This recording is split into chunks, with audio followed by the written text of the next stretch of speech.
We are going to start. We're going to start Perek Bet. And I am going to ask who has a Sefer Tehilim, or do you have the page with you? It's written very small though. No, you have there? Okay. Wait, let's see. I'm going to give. David said, I'm going to ask you if you don't mind to read us Perek Bet. Anyone needs this? Yeah. And it's written very small on the paper. Let me know when you're ready. We're ready.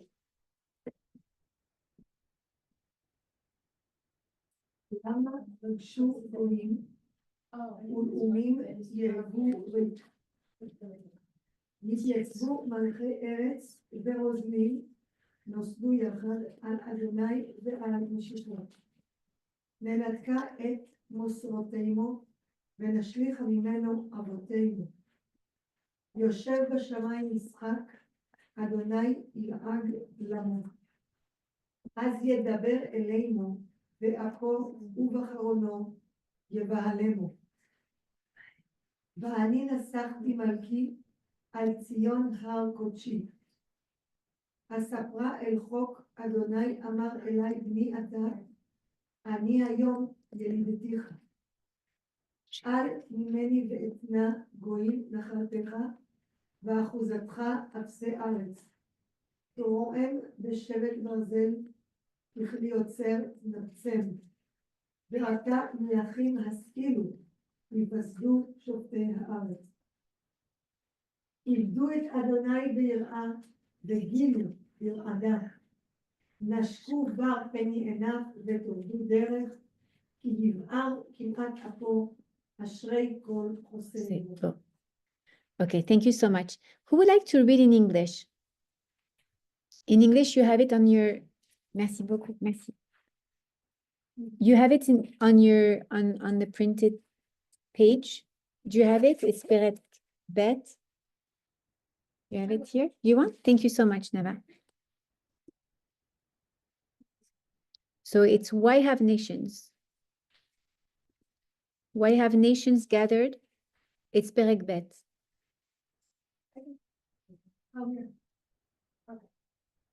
Why have nations gathered, and why do kingdoms think vain things? Kings of the land stand up and nobles take counsel together against the Lord and against his anointed. Let us break their bands and cast off their cords from us. He who dwells in heaven laughs, the Lord mocks them. Then he speaks to them in his wrath, and he frightens them with his sword displeasure. But I have enthroned my king on Zion, my holy mount. I will tell it the decree. The Lord said to me, you are my son, this day I have begotten you. Request of me, and I will make nations your inheritance, and the ends of the earth your possession.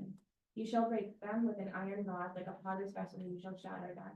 And now, you kings, be wise, be admonished, you judges of the earth, serve the Lord with fear and rejoice with quaking.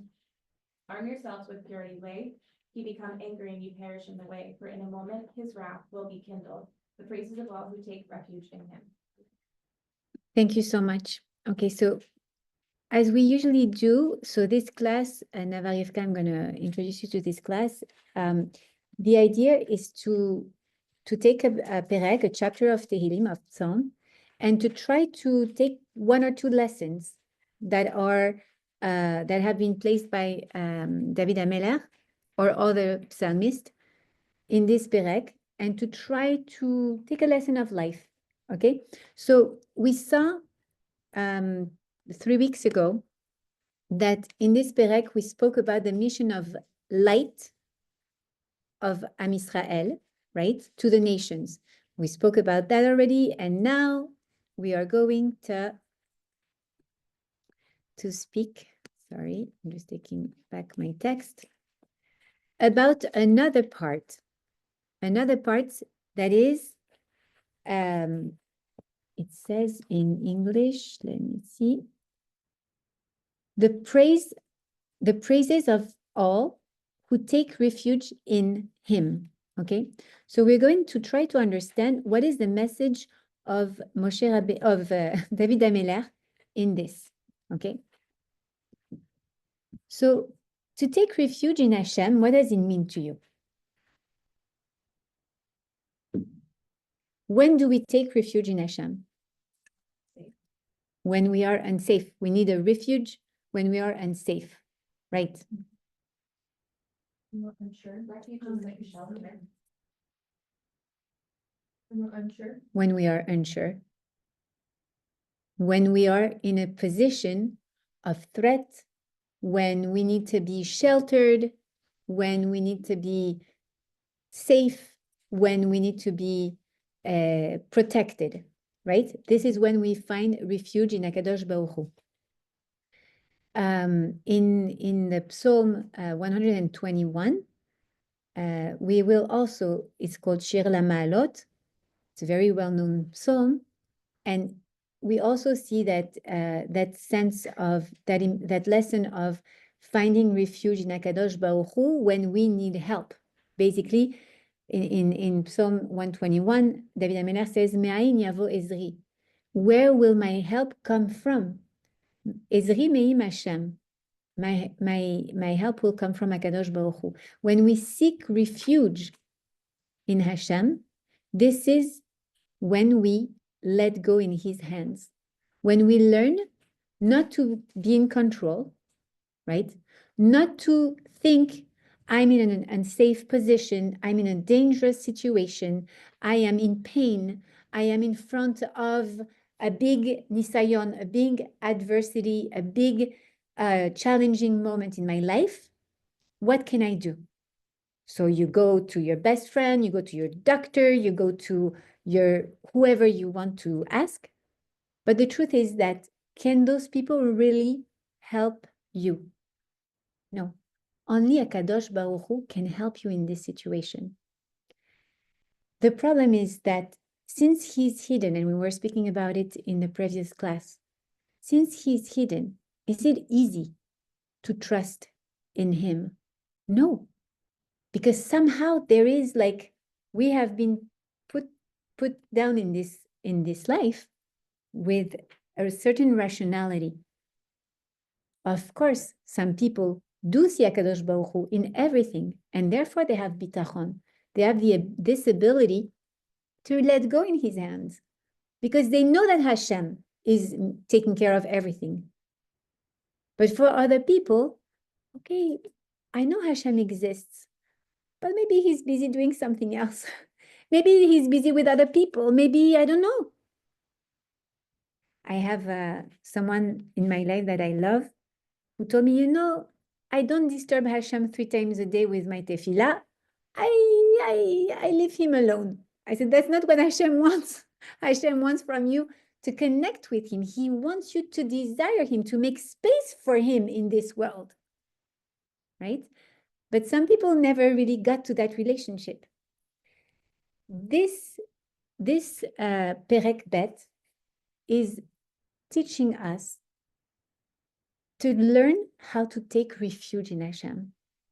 And refuge, when we seek for a refuge, whether it is in a mountain, whether it is in a moment of despair, of darkness, it's when we have no more hope. There's nothing else. I tried everything. Now I need to go in my refuge. And who is my refuge? HaKadosh Baruch Hu. So now we're going to speak about serenity. Serenity. What is serenity? Calmness. Confident. Hmm? Being confident. Confident. Confident in what? That it's not in your hands, that Okay. that you can trust on. That everything is okay. You are serene when you're confident that everything is fine. Right? When can you be serene? Everything is for good. For me, who is the epitome of serenity is a baby in the arms of his mom. Right? I have my sister-in-law who recently gave birth in August to a little cute baby, Baruch Hashem B'lei Ayin Hara, Itai Yitzchak. And when I see him in his mom's arms, he feels serene. There's nothing, everything can happen around him. It doesn't matter. He's in his mother's arms, right? And this is a big key of living a healthy life. We cannot be happy in our lives if we are not serene. Someone who lacks serenity will build up problems of health, will build up anxiety, will not be able to connect clearly with himself, because there's always this blur of I don't know how we can say that, of worriness that will hover around her, and she will never be fully happy and fully whole and shalem with herself. So it's very important to learn this lesson. The Kadosh Baruch Hu, he's always with us. You know, last year on October 7th, and I'm sorry, Daniel, because I'm going to repeat some things that I said yesterday, but on October 7th, we experimented something in this generation that we had never experienced before. The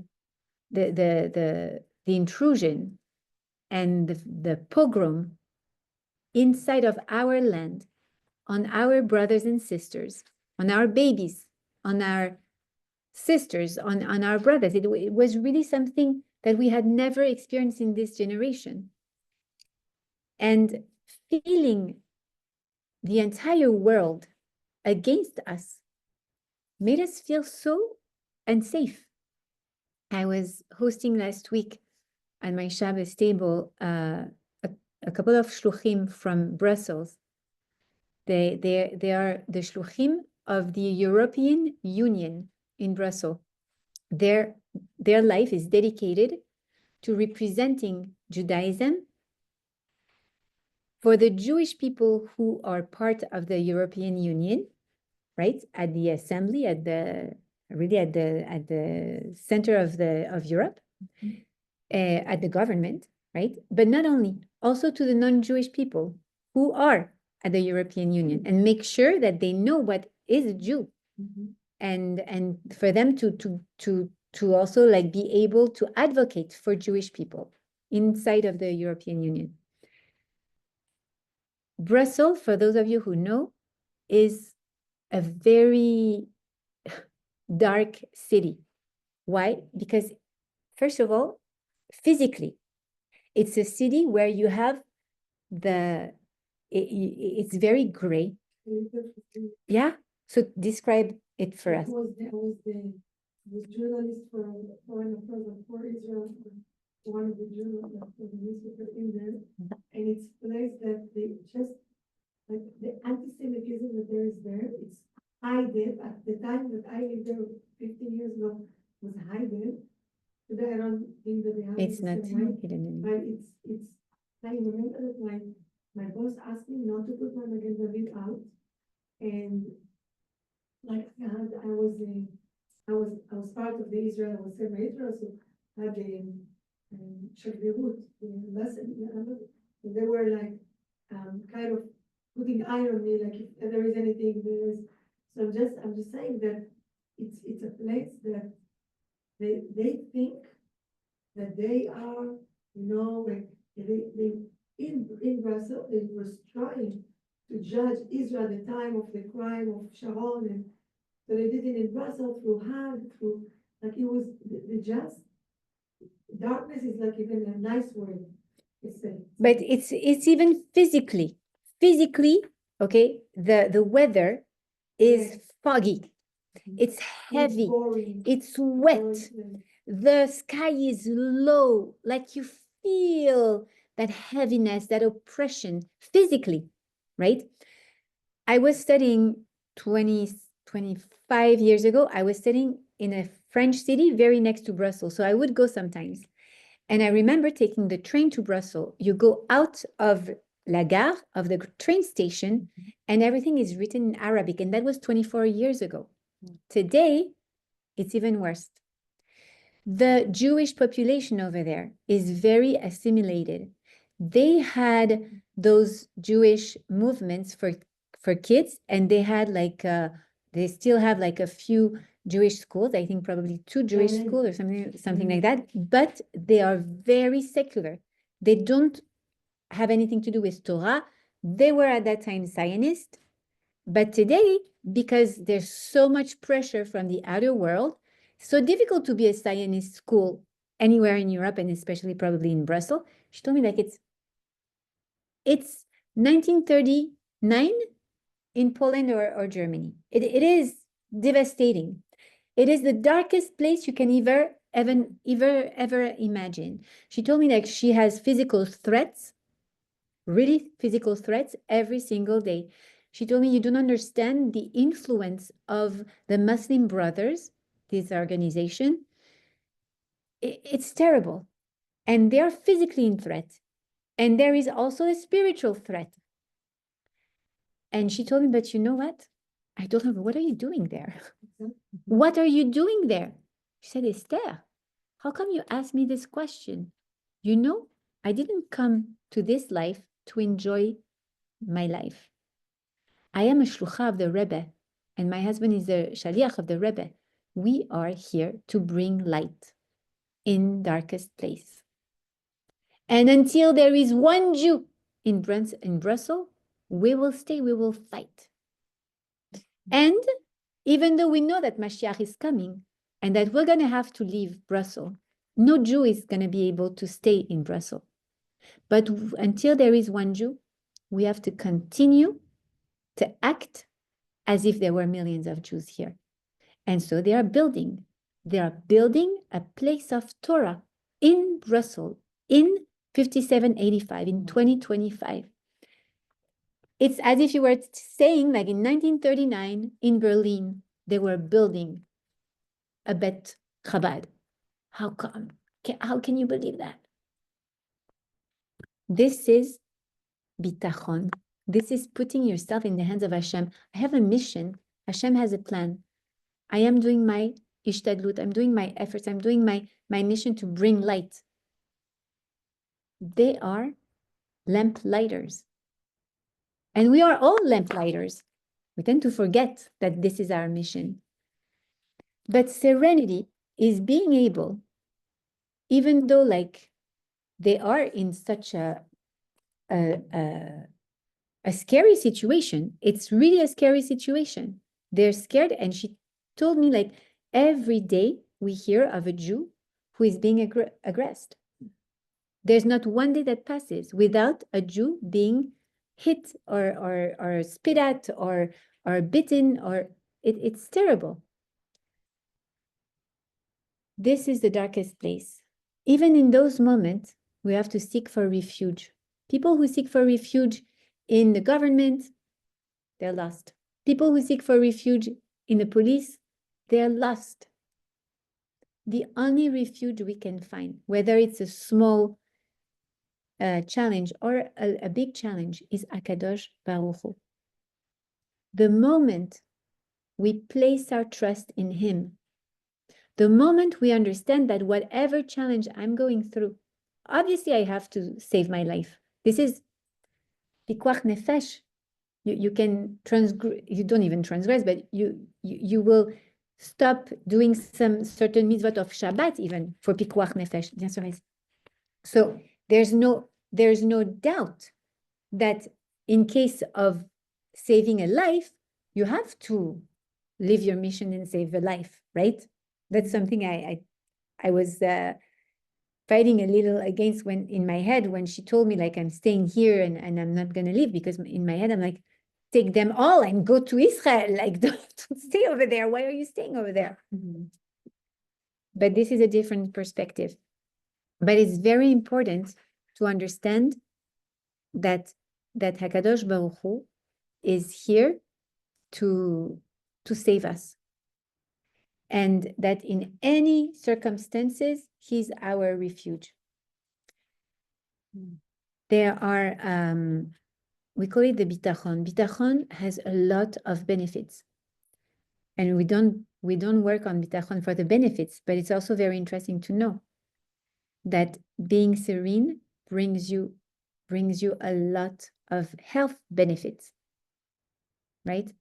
in Sha'ar HaBitachon, and I don't have the book with me, but I have it in my office, the Rabbeinu Bechaye lists, on l'a ici, but it's okay. We have, it's called Sha'ar HaBitachon by Rabbeinu Bechaye. No, but that's something else. No, that's the Chafetz Chaim. But we have also like some books of a daily dose of bitachon, but it's a different thing. But he explains the benefits. There are plenty of benefits of developing the skill of bitachon. It's learning to let go in the hands of HaKadosh Baruch Hu. This is so important. Rabbeinu Bechaye.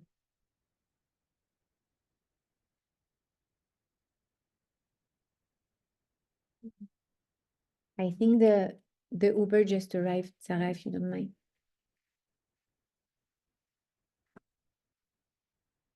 It's 11:00.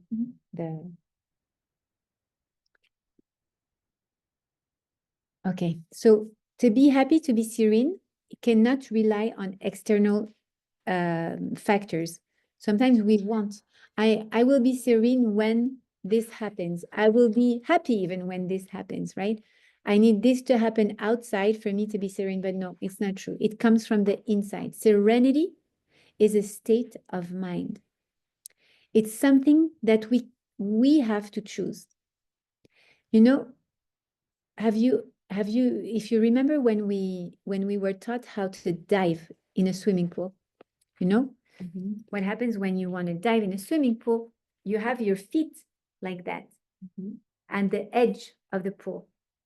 And there is one moment where you're going to have to push, to give this impulsion. Make a decision. And I was very, very scared as a child to let go. So I would hold on to that edge with all my toes. I didn't want to let go. And I remember the teacher telling me, you have to let go, you have to push, give that impulsion and dive. But it's so difficult because during a few seconds, not even a few seconds, during a microsecond, who's going to take care of me? Who's going to support me if I don't have my feet on the floor before I hit the water? I'm in the air. And somehow it's a very good parable of why we don't want to let go of emotional or our need to control things. We don't want to let go, and that creates anxiety. And you are going to see people fighting with anxiety, fighting and struggling and suffering from anxiety. They are still holding on that edge. I can't let go. Why? What happens if you let go? I don't know. Who's going to support me when I jump, when I let go? You know who's going to support you in that moment? HaKadosh Baruch Hu. HaKadosh Baruch Hu can deal with everything. But Rabbeinu Bechaye tells us at the very introduction of Sha'ar HaBitachon, in order to have Hashem support you and be your refuge, you have to give him that permission. How? You have to give him the power with your mind. I choose Hashem to be the master of my life. I give the strength to HaKadosh Baruch Hu. And it works. And it works. Because if we choose to give the power to science, to give the power to anything else in our life, then because we are made in the image of HaKadosh Baruch Hu, we also have that power to create and to give life to something.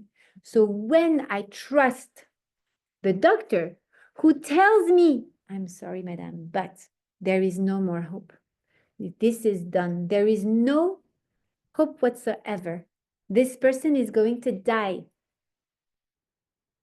If there is no more hope, your mind believes that. That's it. It's finished. But if you raise your eyes to HaKadosh Baruch Hu and you pray to Hashem and you say, Hashem, I know it's not logical. I know that the science says it's not possible. But I know also that you are above the laws of nature. Your power in this world is illimited. You can do anything. You make the laws of nature and you can change them. I trust you. I give you the power to be my master. The Nefesh HaChaim explains that when we decide to trust Hashem, when we placed our trust in Him, we actually activate His power on us. It's crazy to think that Hashem's power is illimited, but in order for us to receive it, we have to create the kli. We have to activate something. We have to say, okay, my bitachon is that container. And now I created that container to receive your strength, your power. Now it can work. Before that, of course, Hashem is almighty, but I don't have anything to receive His shefa, His flow of abundance. So whether it's for parnasa, whether it's for health, whether it's for kids, whether it's for wisdom, whether it's for anything in our life, when we place our trust in HaKadosh Baruch Hu, when we say, Hashem, you are ruling it. I do my ishtadlut because I'm still not supposed to do nothing. I am placed in a world of action, so I'm supposed to act. But once I acted, it's not in my hands, it's in yours. Serenity comes from that switch that we do in our head. I was attending a class of Rabbi David Motzei Shabbat in Biscayne Point, and a lady had suddenly an anxiety attack, and she thought she was dying. She said, like, I can't breathe.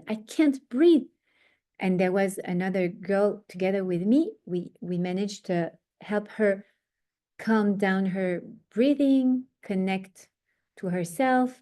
She was shaking. She had her entire body and her tummy was like shaking like that. And she thought she was having a heart attack. She was not having a heart attack. She was in a moment of anxiety. She was experiencing what fear does on a body when there is no real danger around. Fear, as we mentioned it in the past, is an emotion. This emotion activates something in our brain that activates the secretion of hormones. Those hormones are here to help us flee or fight a danger. When there is a real danger, what happens? We secrete cortisol, adrenaline, and it helps our heart to pump fast. The main receiver of the oxygen will be the arms and the legs. Why? Because this is what we need to run or to fight, right? And because of that, when someone is scared, the brain doesn't know whether it's a real fear, a real danger, or not a real danger. The brain says, oh, she resents fear. She feels fear, meaning that I have to activate the process. Cortisol, adrenaline, let's go for it. And then suddenly the person starts feeling, my heartbeat is so strong, it's so fast. And I have tingling in my hands and in my legs. Oh, it's probably something very bad. More fear. And it's even worse. But the truth is, Leslie, welcome, my love. But the truth is, what is happening at that moment is just that there is nothing to fight or to flee away from. But the body doesn't know that. So how do you calm down? By speaking with your body and telling your brain, this is a wrong alert, but thank you, dear body, for making it work in case it was a real alert. But it was just in my imagination. This girl told me I had a thought. I suddenly thought about something that was scary to me. And because of that, I started feeling my heart pumping fast. And then my arms tingling. And then I didn't know what to do with it. Thank you so much, Sarah. And so I felt like I was going to faint. Why? Because, thank you so much, Maya. Because I was not in control of all that. True. In this moment, when you say Hashem, I know that this is just my body reacting very well to my imagination. I imaginated something, I had a thought that was so scary. But it's just a thought. Right now, in this moment, nothing is dangerous to me. I am safe. In this moment, I can decide to push away worries, to breathe away worries and anxiety, and to breathe in serenity. At this moment, the only thing I can do is control my breath and think about the present moment. And bringing you back to that present moment and realizing that in this present moment, I am not in danger. I am in the hand of Hashem, and everything He does is for the good. This is how you bring back your attention and you recenter. And the fact that you recenter, you calm down. And because you are able to calm down your flow of thoughts, then the brain says, oh, wait, no more alert. We can lower the rate of the heart. No more need to focus only on the arms and legs. We can let the flow of blood go back to the brain, back to the digestion, back to the rest of the body. Relax. And then you feel exhausted. Why? Because it was so much energy to fight against a threat that was not there. Serenity. Serenity, leaving everything in the hands of HaKadosh Baruch Hu. This is the key to serenity. And knowing, and we're going to sing again, knowing that Hashem loves you. Knowing, I'm so grateful. I know I said it yesterday, but I'm going to repeat it again because it's crazy. We said in the class on Megillat Esther that Hashem is hidden, right? He doesn't speak to us like, hello, Esther, how are you today, my love? Okay, so you have, no. Hashem uses people around me to send me messages. When you speak to me, you choose your words, but at the same time, you're saying things that are messages from HaKadosh Baruch Hu. You're like the male person for him, for me, okay? And also, he uses a very powerful tool to connect with our neshama, which is the music. And I was saying yesterday at a class I gave by Danielle that the music we heard last year, for the entire year from October 10th or 11th until Elul, was Am Yisrael Chai. Why? Because what's going to happen to us? I'm so scared. I need to find refuge in HaKadosh Baruch Hu. What's happening to Am Yisrael? Will we be alive? Will we continue to exist? Yes! Am Yisrael Chai. And we all danced for a year. All like that, and hugging each other and feeling the life in another Jew and the connection in another Jew. And in Elul this year, as we really encompass that idea that, oh, we're still alive, Baruch Hashem. What do I need now to continue to hold on to that cord of Mashiach that Hashem is shaking right now so fast and so strong, and we need to hold on to it? I need to know that Hashem loves me. And that's why now we have another beautiful song. Hashem Yitbarach, Tamid Ohev Oti, Vetamid Yeh li rak tov. It's not for nothing. This is not mikre. Again, we'll see next week in Megillat Esther. This is not random. This is not a coincidence. No, this is Hashem giving us a pat on the shoulder. Hey, don't worry. Am Yisrael Chai. Hashem Tamid Ohev Oti. Hashem will always love you. And he always sends you good. I only want good for you. Don't doubt it. It looks like it's a big mess. It looks like it. But if you open your eyes, did you see all the open miracles? Oh no. Amalek will tell you, it's the Iron Dome. It's man-made. It's not a miracle. Be'emet, it's man-made. It's a science that is only in Israel. Where? Why doesn't Ukraine has an Iron Dome? Rak be'eretz Israel. It's only in Eretz Israel. Why? Because this is Hashem's miracle. This is Hashem's hand. We say that each nation has a malach that protects the nation, an angel that protects the nation. We have Akadosh Baruch Hu himself.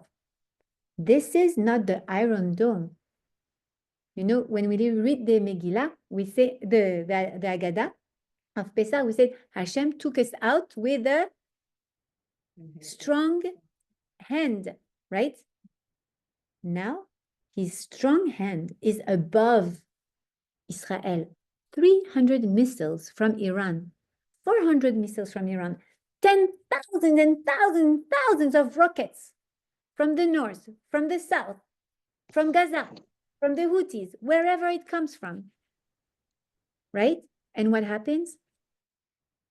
Thank God, almost nothing compared to what it should. It's a miracle. And it's a reminder for us, open your eyes. Do you see me? That's why the Megillat Esther is so important. And that's why I'm so excited to dive into this text next week with you. Because we are going to learn to reveal Hashem in his hiddenness. He's hiding. We don't see Hashem there, but he's there. We don't see Hashem there, and he's there. We don't see Hashem in those fun music, but this is Hashem talking to us. Whenever you hear Hashem Yitbarach, Tamid Ohev Oti, Vetamid Yeh li rak tov. Hashem telling you, hey, do you know how much I love you? Why do you listen to this music? Because I love you. And you can play it all day. And anyways, it stays in your mind. This is not a normal music. This is a music that stays with you all day. Because you should never forget. Hold on to that cord of Mashiach. You cannot let it go. Yes, it's shaking. Yes, there's so many problems. Yes, you're going through personal and national challenges. Health, finances, whatever it is. Husbands, shalom bayit, kids, whatever it is, you name it. We all have our own. But you know what? Hashem Yitbarach, he loves you. And even if you don't see it, because right now you can't see it, but this is me talking to you, not me, him, talking to you, to us, to tell you, to tell us, I am here with you. Hold on, this is my cord, hold on to it. Don't let go. Mashiach is coming, and we can't let go. This is the moment where we have to reveal Hashem. We have to trust Hashem. And now, we're going to transition into a little bit late, into our inspiring lunch dedicated by our friend Esther Farache for her beloved father, Yitzchak Isaac ben Esther, Zichrono Livracha, may HaKadosh Baruch Hu bless his memory, Bezrat Hashem, and may the elevation and may he have an elevation of his neshama. Mhm. All the food that is here today, all the brachot that we're going to make, will go leilui nishmato for the elevation of his neshama. His asgara passed, but it was during a week where the midrasha was not open, so we're doing it today, Bezrat Hashem. He's left